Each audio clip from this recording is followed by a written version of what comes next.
Welcome to Lead Today with me, Kalyna. Let's talk leadership.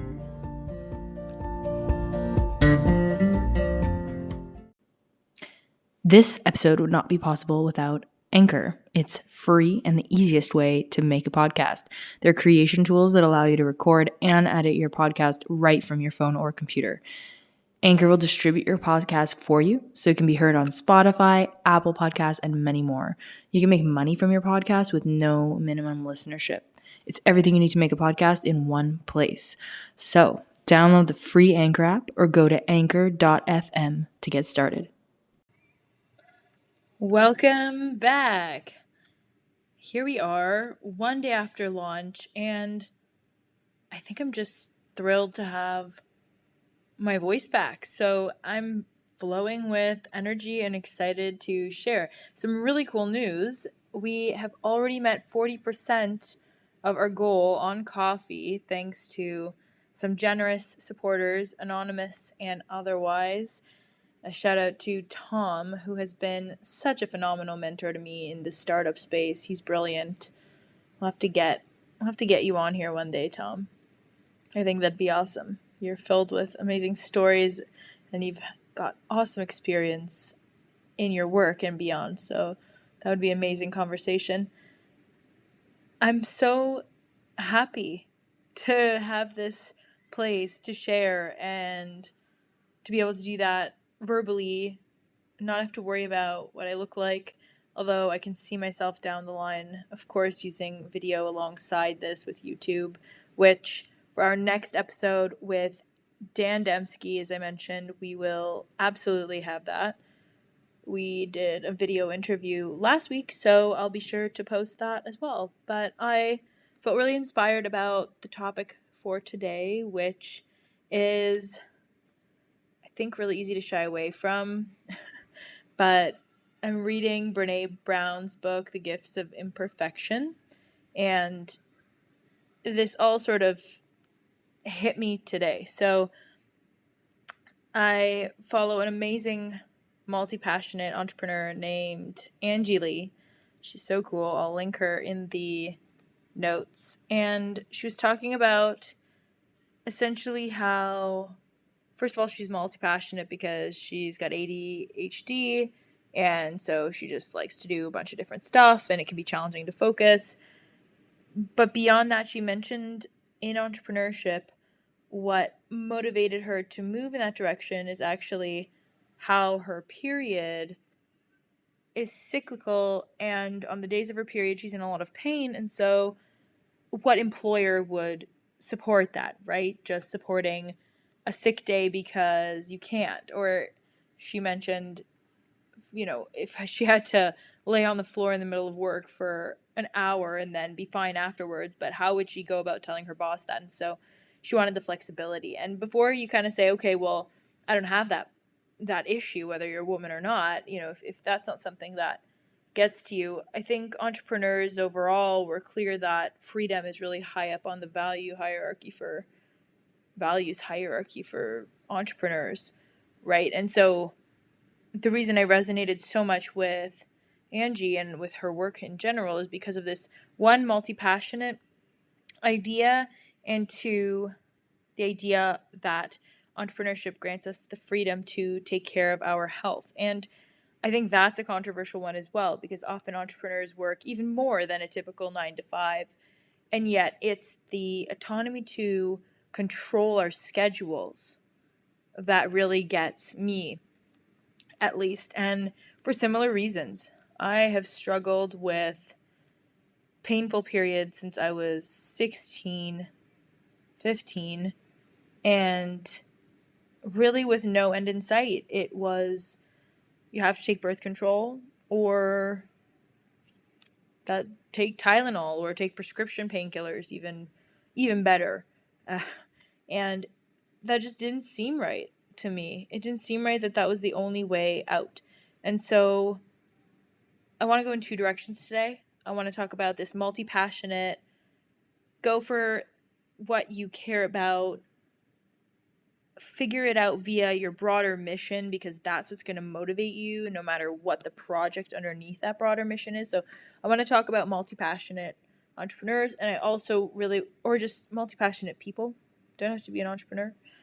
And I want to talk about shame and menstruation and what exactly we can do about it, because there's actually a lot.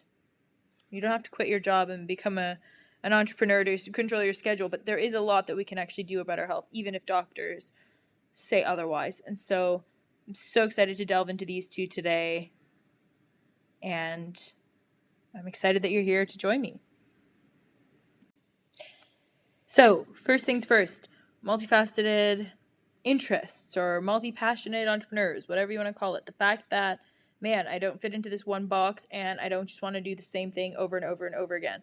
Fine. We see this across the chronology of someone's career. So from, you start your career and maybe you do a part-time job at some fast food place, or you are a server, or you volunteer for stuff. You're on sports teams in high school. I mean, I think it's really important to look at high school education, or for me, even when I was younger in Montessori school, we were so encouraged to check out music and different topics across the board, artistic topics or otherwise, history, math. I was able to learn trigonometry and then go and practice my clarinet, and it was all totally fine. And somehow, the older we get, there's this push towards specialization. And of course, I understand it, right? I mean, the conventional education system, it's about training you to be a specialist in some sort of field, to be an accountant, to be a lawyer. And that level of specialization and mastery is absolutely valuable. I don't discount that whatsoever. 4,000 hours later doing coaching, it's like, yeah, I know the questions to ask. I know how to drill down into the heart of a matter for someone ridiculously quickly, even if they've been spinning around for days, weeks, months. And it's a lot easier when you're listening to someone else than to do it for yourself. Although coaching exercises can work for you as well, what I like to do, actually, as a bit of an aside, is I'll just take a coaching exercise that I would normally verbally walk through with someone. And if you're a journaler, or you like that, you like writing or drawing, you can absolutely just ask yourself the questions and effectively self-coach yourself by answering the questions candidly. Of course, there are tons of workbooks and free options out there for that. So I can link to some that I like below. I have courses and do stuff like that you have to pay for, but which is, if that's of interest, you can absolutely, I can link to that too. But most importantly, it's about asking yourself these questions. I did that even for my birthday. It was recently my birthday, and I sat down, and I love around my birthday. First of all, I just always make it a big deal. Ever since I was little, my mom used to always allow me to skip school on my birthday after going and celebrating a bit with my friends. I used to be able to take off, and we would go to lunch or do something special. So my birthday's always been incredibly important to me as a day to enjoy and celebrate myself. And so what I've found now is that not only do I want to celebrate myself and what I'm up to, but I also want to use it as a form of, it's kind of like New Year's, right? And not to make resolutions, but to reflect on who it is that I am, what it is that I'm dissatisfied with, and what I want to do about it. And you could argue, well, you could do that every day, and sure, you can. It does take an enormous amount of energy to be honest with yourself about things that you're not satisfied with, and then mapping out a plan and executing it. I mean, that takes a certain amount of clarity and perspective, introspection. It's a lot of work. So, people pay me to coach them, but to be fair, they're putting in a lot of effort to come up with those responses. I'm simply there to hold the space and to ask poignant questions, to get really curious and move in the direction that they want to be in. So a bit of an aside on multi-passionate, but to say that I think you can delve into what multi-passionate means for you if you get super curious and start asking yourself some really awesome questions around what it is you care about, what it is you're dissatisfied with, and where it is you want to go instead. So those three things have been real gems for me, even just with quick realignment, check-ins with myself. So lots of tools there. Like I said, free and otherwise. I'll link to some because I think that that's huge in deciding what multi-passionate is. And of course, we see it a lot more today. It's just way easier. I think 50 years ago, 100 years ago, you might have one career, and then if you wanted to shift careers, you could do that.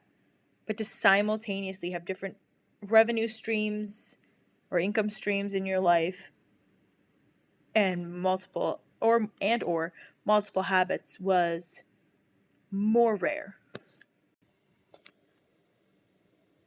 So when it comes to identifying what it is that multi-passionate can be for you, you can start out with those questions. You can talk it out with someone. For me, I love seeing people that build upon their passions as they learn. So, and certainly for myself, right? I mean, here I am starting a podcast. It certainly wasn't day one that I said, okay, I'll have a clothing line, a podcast, I'll have funnels to sell courses, I will write my book, I'll coach people, I'll run a software company. One of my mentors just wrote me and said, wow, I'm so inspired by how many different projects you have going and things that you move forward. And not everybody thrives with that, right? Some people, I know many who will say, you know what, that distracts me. That type of multifaceted approach is just simply, it encumbers me, and I don't feel like I can really put my 100% into any one thing, and so I feel like I'm not doing any of them well and not my style. Cool. I think that's really important to identify, actually. And if you're somebody that says, you know what, no, I want to refine my craft and I do this one thing and I do it incredibly well, that's great, and there's huge value there. And actually, even though I have, let's say, these 5 streams of income that I'm focused on generating, and therefore 5 different projects that I'm working toward, and I set goals in those 5 arenas, and those are the 5 arenas that I'm moving forward right now. And I do that actually based off of Warren Buffett's rule, where you write this list of 25 things, and then you pick the 5 that you want to work on right now and effectively forget about the rest of them. So that is one way to go about being multi-passionate, which I talk about in my book, actually. That's a good tool that I like. So you'll go and, again, just brainstorm, write out all 25 things or however many you can think of, but then just pick the top 5 that you're going to pursue doggedly until you feel that, hey, you know what, I've achieved this. And so obviously make sure it's specific so you know that you've achieved it.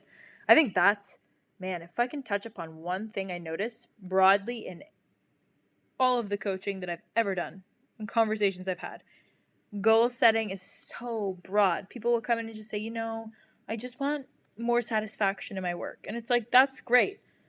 But we need to, and the work that I do is really, we need to get very clear on the exact things that are going to make you feel that satisfaction.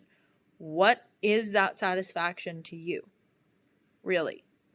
And so again, right, as I said, you can find this online for free. I think the value in coaching is that you can't get away from yourself, frankly, because you have somebody there not letting you make excuses or twist and turn or get into a blaming mentality or a problem-focused mentality. You have someone there holding the space to take you on the course that you set out to take and to figure out what exactly the outcome of that is, what you want that to be, and really guide you. So they're setting up kind of the parameters, if you will.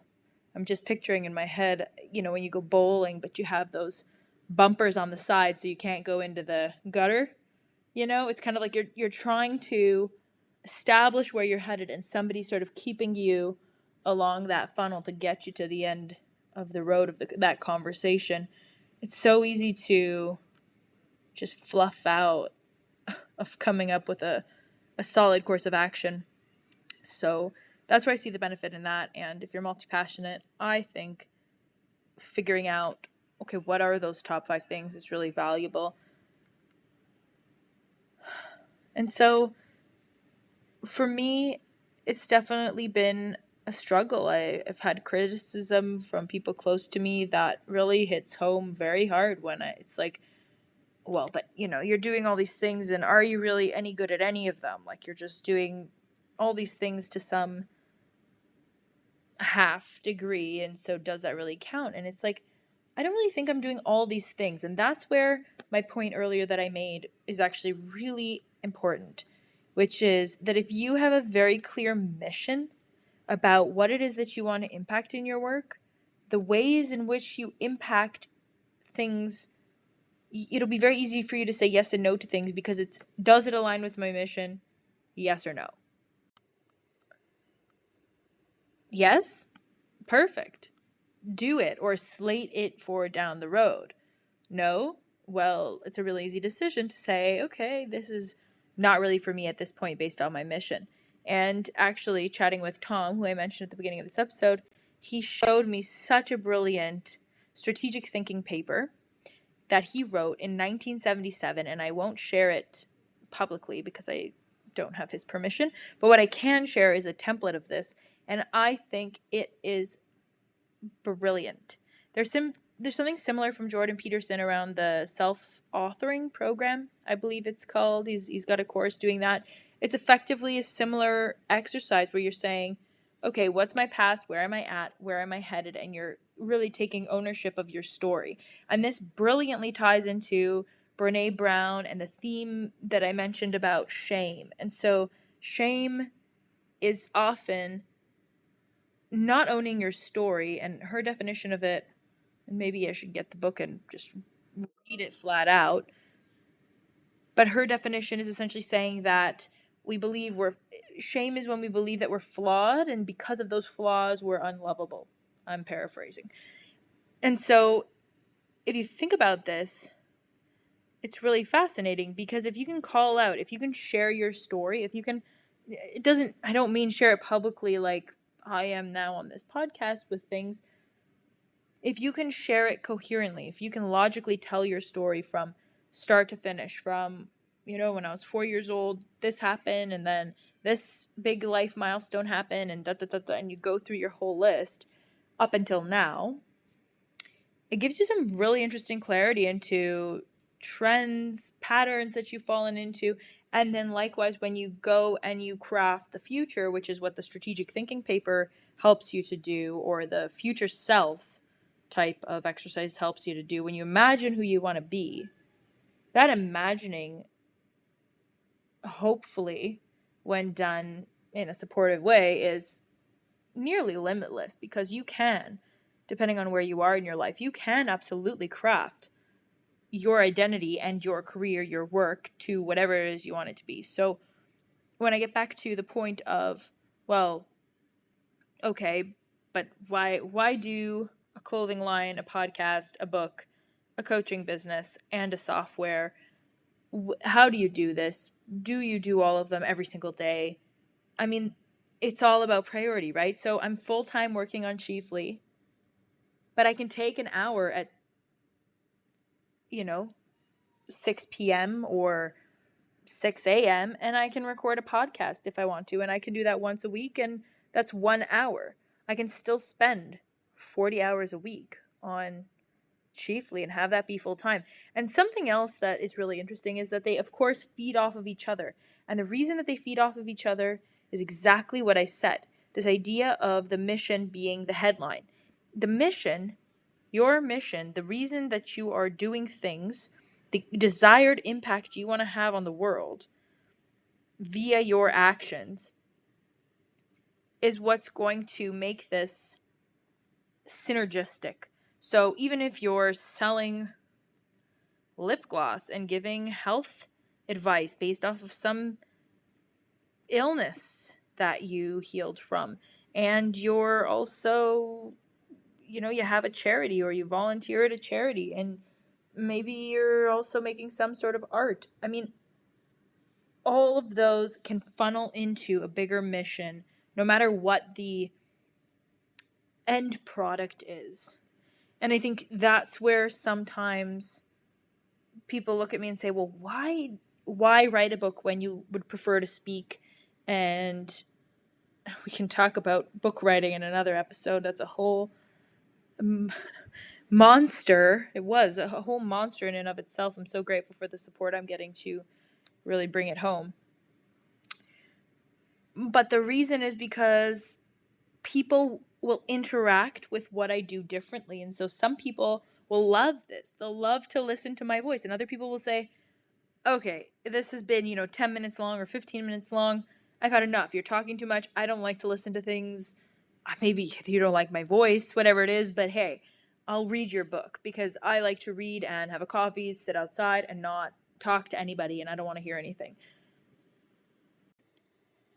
The ways that I bring things to life have to do with different opportunities to impact others from my mission. And so my mission is about getting people into action to change their situation. And so I've started to do that. By the way, I realized in listening to my last episode that I say "and so" a lot in it. An aside, I promise we'll get back to it. Living in Switzerland, being in Switzerland, there is an expression that some people say often, more in the eastern part, and they'll say as a filler word. It's actually really interesting to me. Different cultures and their filler words. So in English, like, people will take a pause and have these filler sentences. In Swiss German, there's this expression, and it's also. And the first time I heard it, it really is the filler word of some, right? I don't want to over generalize, but some Swiss people. And somehow I feel I've translated it into English, and I say "and so," which is, anyhow, a funny little aside. I truly find that I pick up nuances from different places and even different people I'm around, which is actually scientifically makes a lot of sense because it has to do with belonging and fitting into groups. And I did some research about that because we'll actually mimic the tone, the speed, the way that we speak, even an accent, depending on who we're around. I spent a couple weeks in Trinidad, and I found myself speaking sort of more like a Trini after 2 weeks with zero history of an accent.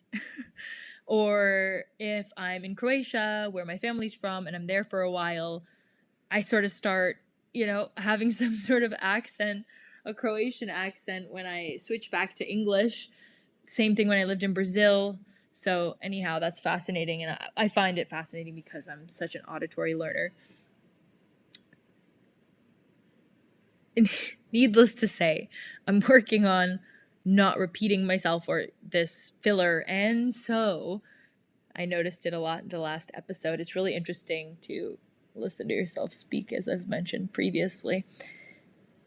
Anyhow, maybe I'll make a list. I can make a list of like all the words when I want to take a breath, or if we're moving to the next topic, and if I want to say, all right, here we go. Having a list of these words, maybe that'll be helpful so I can spice it up and keep it interesting. We really do fall into habits no matter what the topic. Filler words, things we eat, places we go, people we see, news channels we watch, or podcasts we listen to. I think one of my biggest points of focus in being multi-passionate is actually to say, I want to impact people, but I don't want to get siloed into just this one way of impacting people, because then it will mean that I'm only impacting the people that resonate with that one sort of impact, and it limits me, it limits my impact, it limits who I can support and attract with my work. And getting back to my earlier point before we went down the road of also, my mission is to help people be brave enough to get into action, to make change, to truly lead in their lives. Lead being the definition that I share on this podcast, which is leading by example, by me taking the plunge on things, by me going for it, by me showing courage in that way. My hope is that others will feel permission and feel okay to go ahead and do the same in their work, most predominantly in my coaching. So, I wanted to work online and remotely, and from 21, 22 years old, I've been doing that. And so, successfully and unsuccessfully, it's been an up and down journey. I absolutely don't claim to have it 100% figured out. I've certainly had some level of success, lots of failures, but I'm willing to go for it. And my hope is, by being that example of someone being willing to go for it and fail, that I can inspire and motivate others to go for it as well. And so that's my bigger mission, is to inspire others to lead via their daily actions. And I've thought about this, right? I mean, I'm a career coach. I certainly have coached myself, as I mentioned earlier in this episode, via various channels, and have had coaches, of course, to support me and to refine my approach as well. So mentors and coaches. And that's what it is on a broad level. My mission is to bring people out of complacency, bring people out of this feeling that I can't, why me, why should I, or I've been doing this for so long. Well, I got a medical degree and I've been a practicing doctor. Who am I? How should I go and now sell jewelry on Etsy? It's not a part of my brand. It's not what I'm supposed to do. It's not going to bring me a lot of money. Okay, to all of those things. But if that's really what you want, if that's on your top 5 list from, Warren Buffett's list of 25, if that's your top 5 right now, and it's like you want to create those bracelets, go for it. And if you want them to impact via a charity and donate the proceeds to the hospital that you work at in a certain unit that you're really passionate about, women's health, kids' health, prostate cancer, whatever it is, if you're really, you can weave these things together. You can weave them together to make the desired bigger impact that you have. And so those bracelets can still impact your broader mission. And you can do it in a way that you're getting to do the things you love. And I think historically, those things might have been called hobbies. And there's the argument that, well, okay, if I go ahead and I start making bracelets, but I have to do them every week. And this is, even with this podcast, I could say, okay, so now I have to make this podcast every week. So if I don't make the podcast, people are going to be upset, or I'm not going to be consistent in following through. And then it's an obligation. I think that's just a mental shift. So if you don't want to monetize something, if you truly want to keep it as a habit, awesome. Being multi-passionate doesn't necessarily mean you have to monetize every single thing. I'm not trying to come in and say your career needs to look like this. You need 5 revenue streams. You need to work, quit your 9 to 5 and have all these freelance options, or have a 9 to 5 and then work all night. What I am saying is, it's so easy to just scroll on Instagram, listen to podcasts mindlessly without really consciously taking them in, watch so much Netflix. And how enriching is that?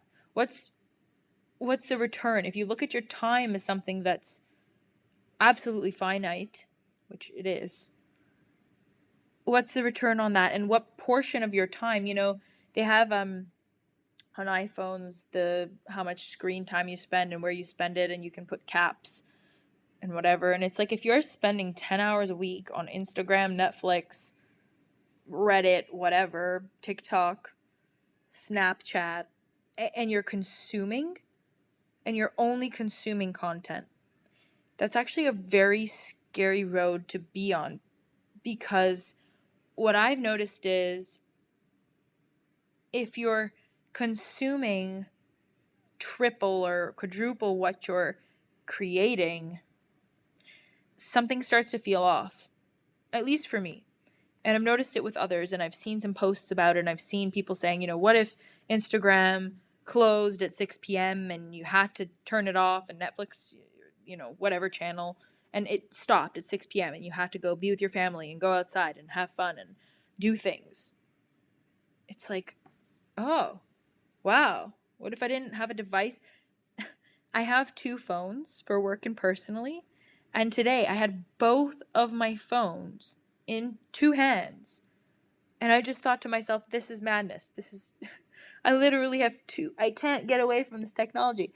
And that, my friend, is exactly the sort of moment that snaps me out of this and says, and it causes me to ask myself, am I simply consuming, or am I putting something out there to provide value? Monetizable or not, monetized or not.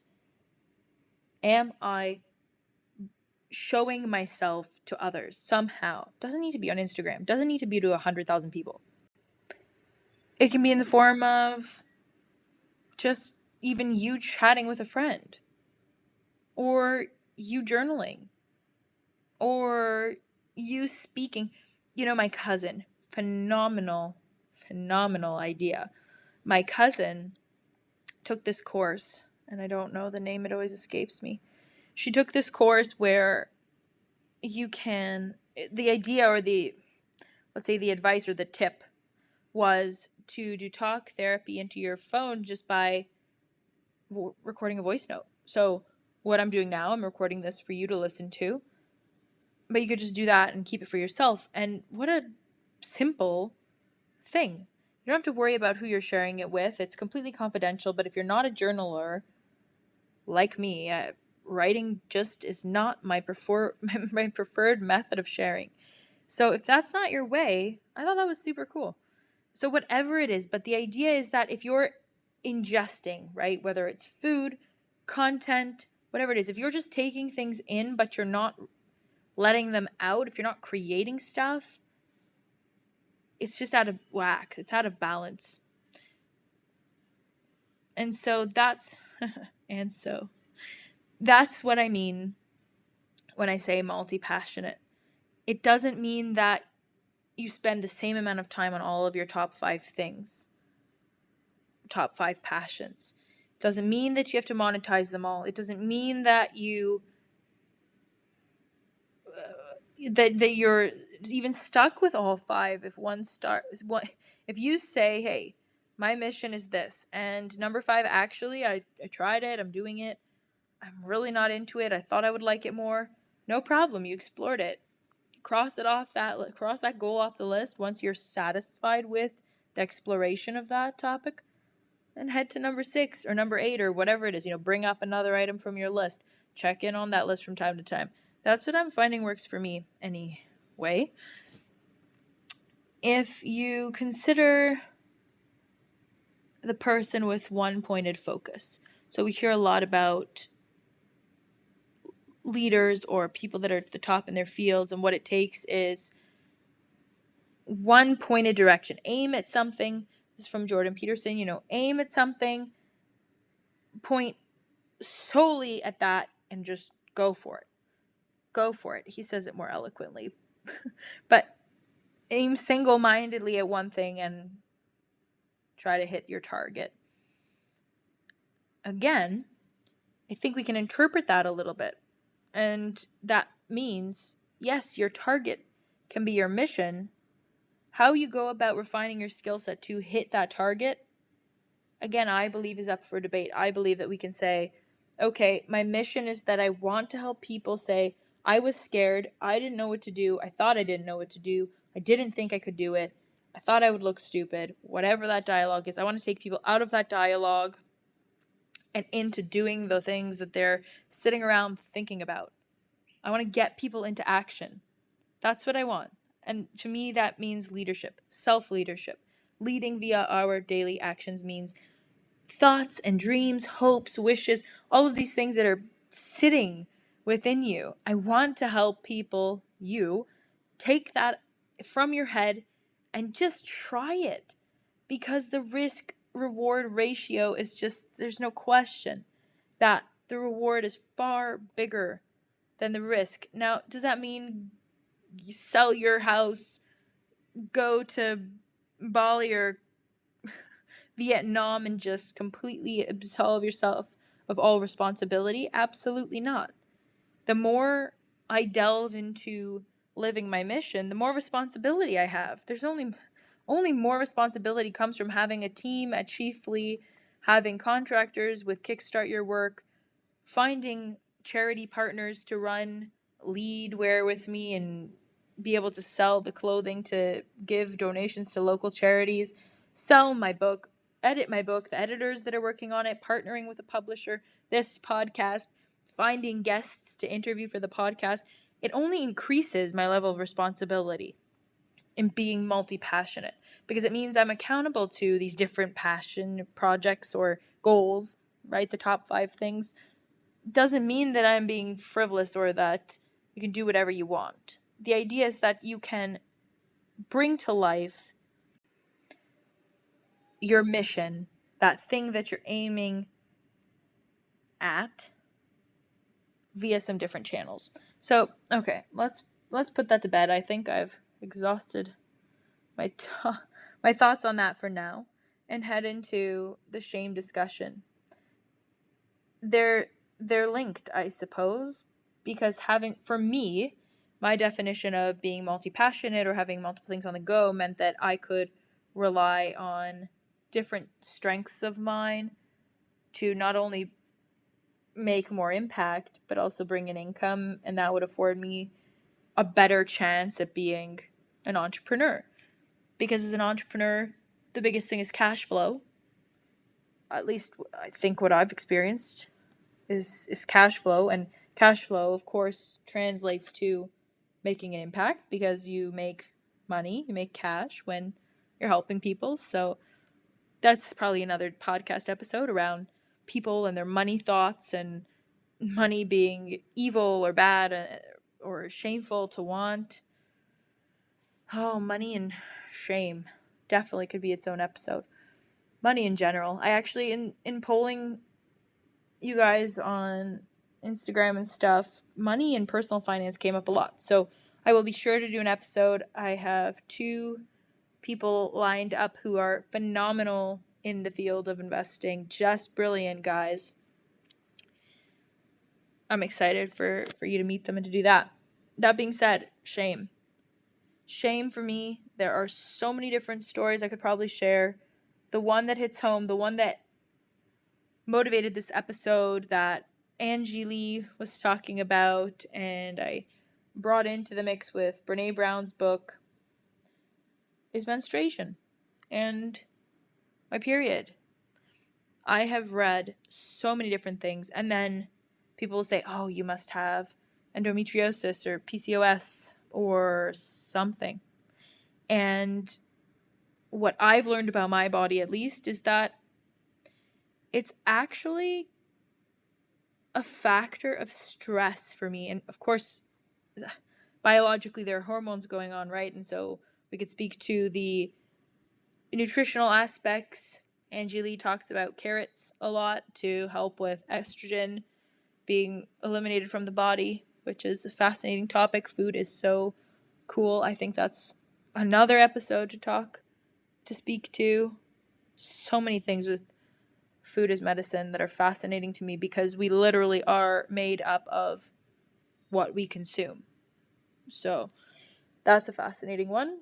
But outside of what I eat and getting adequate sleep, moderating stress levels and actually paying attention to where I'm at in my cycle has been hands down the biggest impact. And so I think it's really sad.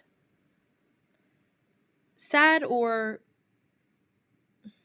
again, I remember that I'll re-listen to this, and then every single word, it's so easy to want to pick it apart. I do. I think it's sad, or needs to be discussed further, the fact that women are not the same as men. They're not. We can be equal. We can both deserve respect. We can both be humans, which we are. But we're not the same in our hormonal fluctuations, in our physiology, and that does have a big impact on how we feel, how we approach work, how our energy works. And so for the longest time in school, I thought it meant having to just be on all the time, to take Advil, to ignore it, to shut it out, to just kill the pain with painkillers and move on with my day. I mean, can you imagine if you're a man and still with me here? 6 days of your month, every month, you've got to slow down. You've got to take it easy. You might want to be alone and chill. I think it's really important here to consider ancient practices around this. It's very interesting. Again, it's all about framing. It's sort of this marketing exercise. If we talk about it in terms of female oppression, we could have one discussion, one thread of discussion. And if we talk about it in terms of female empowerment, we would have another discussion. If we say, oh, women have to be alone during their periods in some African villages, they're shut away in these huts and it's so terrible and they're isolated and that's awful. In India, they're also supposed to remain alone. They're not supposed to sleep in their bed. They're supposed to isolate themselves and really reflect. These are ancient. What's the benefit? What's the point of this? This is awful. Why are we putting women in this corner and trying to silence them during their period? That's terrible. Women should be able to do the same thing. Maybe this is just my experience and that's totally fine. But what I have noticed is that if I just try to soldier on and say, yeah, you know what? I don't need a break. I don't need anything. I'm totally fine. This is silly. It's just my body. It's just pain. And I ignore it. One, it gets way worse. Two, I resent the hell out of the fact that I feel awful and I'm still doing things. Anything I do with that pushing feeling doesn't go so well usually, and I usually make a lot of mistakes or feel frustrated. But this goes beyond menstruation, right? This is for anyone pushing forward on anything. When it's this pushing, forceful, I have to, I should, I must dialogue because I'm not going to be good enough, fast enough, smart enough, it's never going to work out well. Truly. Not in the long haul, and certainly not for you. It might work out for your company. It might work out for your short-term results. It might even work out for your long-term results or your reputation in an industry. But I can assure you, just like I said in the last episode, if you put effort into one thing, you are sure as hell detracting from something else because you cannot be everything. That's the whole point of this thesis of picking 5 top things. You still, with those 5 top things, will not be able to do everything. That's okay. You take a percentage of your time. You calculate, okay, I'm going to work on Chiefly full time. I'm going to work on Kickstart Your Work 10% of the time. So whatever, 10 hours a week. And within those 10 hours, I've got the podcast, I've got the book, and I've got the clothing line, right? So I just lay it out what it is that I'm doing. You do it whatever allocation and however many hours you're putting into what you're doing. That being said, if 1 week of the month, I'm telling you, and maybe it's 4 days or whatever it is that works for you, you need to slow down a bit. You need to reflect. You are not creating, or you're creating differently, or you need to be alone. You need to sleep differently, eat differently. If that's the case, instead of avoiding that, instead of shaming that, instead of feeling like I am flawed because of that, because of my period, or whatever it is that you feel is slowing you down.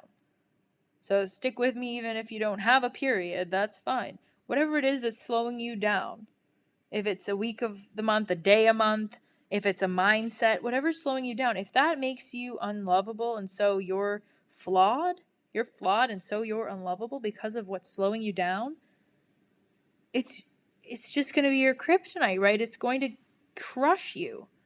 And that's what it did to me for years. Years and years, 10 years plus.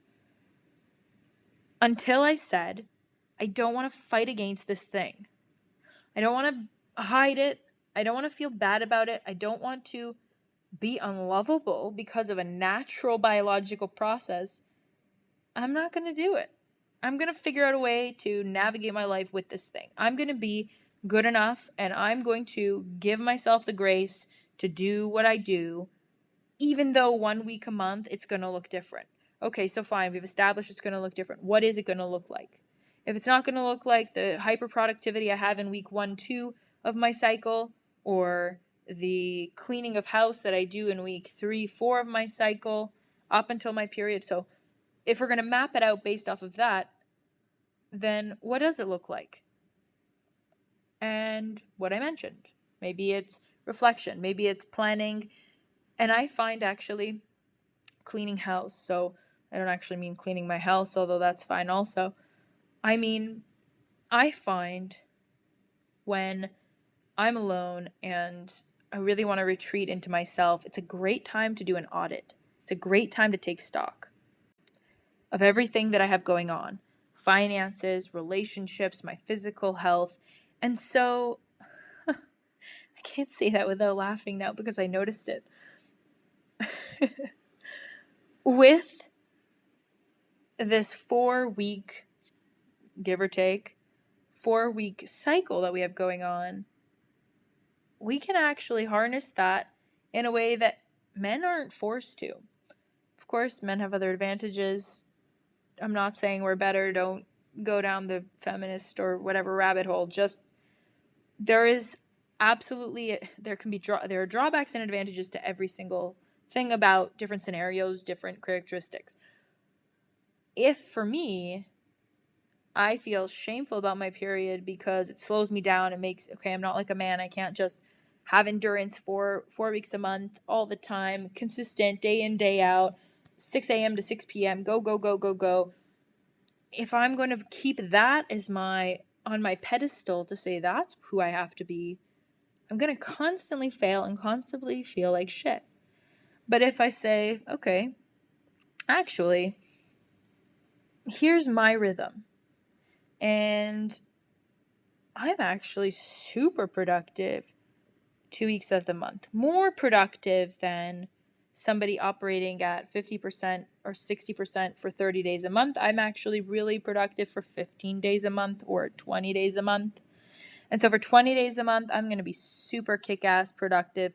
I'm going to have an ideation stage. I'm going to have an iteration stage where I act and I reevaluate. And then in the time when I have downtime, when I don't feel like talking to others, when I don't feel like interacting, when I need time alone, I'm going to use that to take all of the feedback that I've received, whether if we're talking business or we're talking personal. I'm going to take all the feedback I've received over the past 20 days and I'm going to analyze it, toss it around in my head, see what worked, what didn't, come up with a game plan for the next 20 days.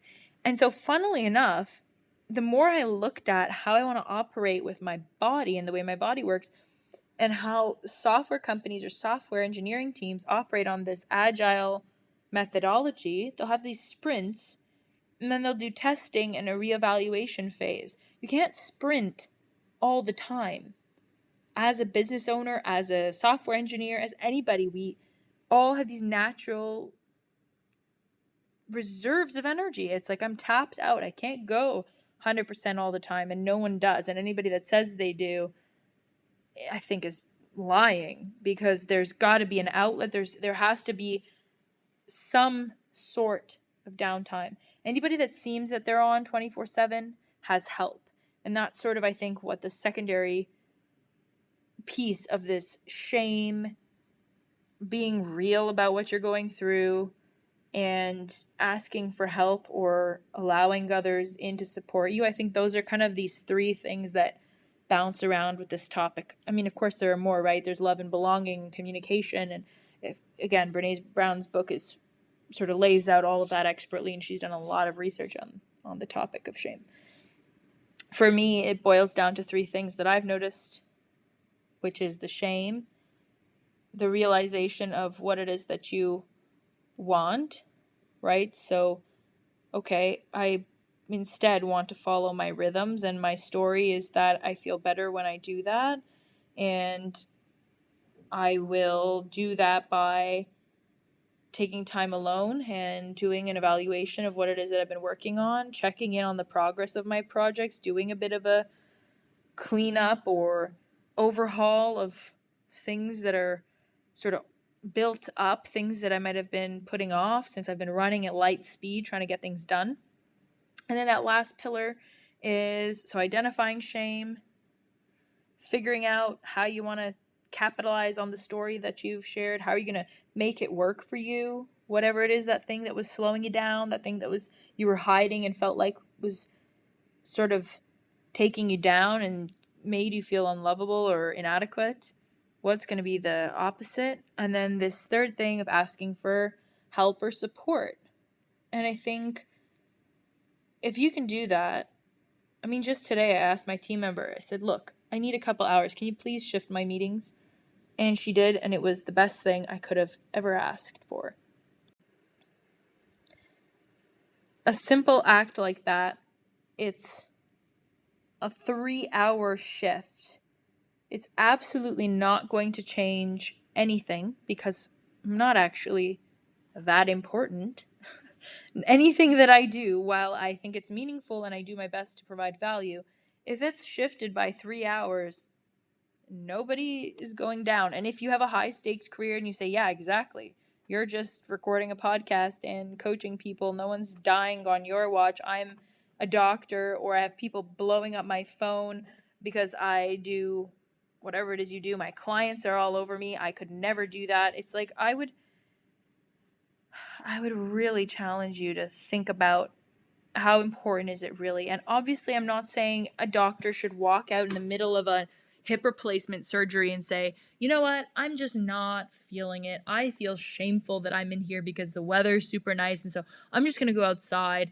I'm going to let another doctor deal with this hip replacement. Not what I mean, right? I hope that's obvious. What I mean is strategically thinking about it. So if you have done 30, 50, 70 surgeries this month, maybe, or if you do that regularly, but you're constantly feeling wiped out and like you don't have any time for anything else, and you feel bad because you're not at home with your kids or your partner, or you don't have fun anymore, maybe you need to take Fridays off.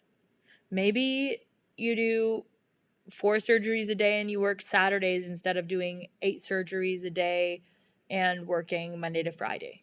Maybe you take 3 days off at the end of the month every month and use your vacation that way, or negotiate more vacation, and then you work 17 out of 20 days a month, whatever the case is. And we all do this. We all negotiate our way into figuring out what works for us. And so instead of shaming ourselves for being lazy or unproductive or whatever the thing is, oh, I'm so unproductive because 7 days of the month I have a biological process that I have zero control over.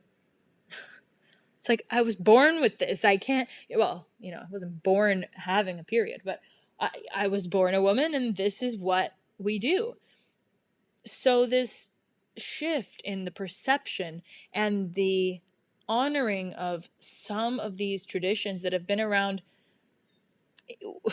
within yogic philosophy and in India, it is fascinating. I will link a video to this. This was fascinating. I've watched a lot of videos about this, but I'll find one that I think resonated most. There were many.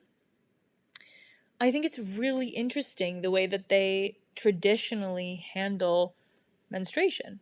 They say, okay, it's a beautiful opportunity for women to rest. You don't have to cook for yourself. There it's often common for multi-generational households. So you might be living with your parents or your grandparents. Kids, you might have a couple generations in the house. And there's more community living type field. Again, this totally depends on who it is. But that was a traditional way of doing things. That being said, how cool is it to maybe not have to cook and clean and take care of your kids or your dog or your job or manage the entire world? How cool is that to not have to do that for 3 or 4 days a month, to give yourself the space to reevaluate, to refocus? I'm not saying that means you have to sit there and watch Netflix, although if that's what you want to do, cool. You might get bored at some point and figure, hey, I actually want to look through the stuff that's been piling up on my desk or in my inbox. Again, clearing house is such a cool thing to do when you're not in the thick of your day-to-day activities. You'll hear about this in the podcast with Dan about working in the business versus on the business. So if you think about it with your work or your business as an entrepreneur, if you're thinking about in the business every day, day in, day out, talking to clients, answering to emails, you're there, you're online, people have access to you. It's a very different sort of work. If you can make it into an opportunity, a retreat, a means to map out next steps, future planning, do a strategic thinking paper, a lightweight one, whatever. How valuable is that? That's not time wasted. If this feels like it's been focused on just women, and to some degree it has, I would encourage you to think about this in the form of your own life. Whatever it is that you feel slows you down, makes you feel like you procrastinate, makes you feel like you're inadequate in whatever way. If it's feeling like you don't give enough to your family or your friends or your partner, your studies or personal education, whatever it feels that you're neglecting, your music, your car, your craft, maybe your car, if you're a car collector or car enthusiast. If you can work in cycles that fit you, and as a man, if you don't have a cycle, then you make your own system. Maybe you sprint for 40 days. Maybe your sprints are 50 days, 60 days, 90 days. Maybe you have a 3-month sprint. Go for it. I think the best male leaders that I see work on this trifecta. They take shame, they call it out for themselves, they find what they want instead, they craft their story, they figure out what they want, and then they get a lot of help. Any man that I've seen in a high power position that's crushing it as a CEO, CTO, head of engineering, head of whatever, is getting help. They are not doing it alone. And if they say they are, don't follow them, because and certainly actually take a look at what the reality is. Because people that are doing it alone and say they do it alone, aside from the ego, they're probably spinning their wheels, and they're not, maybe they enjoy it, maybe they're crushing it, maybe they're grinding, but it's finite.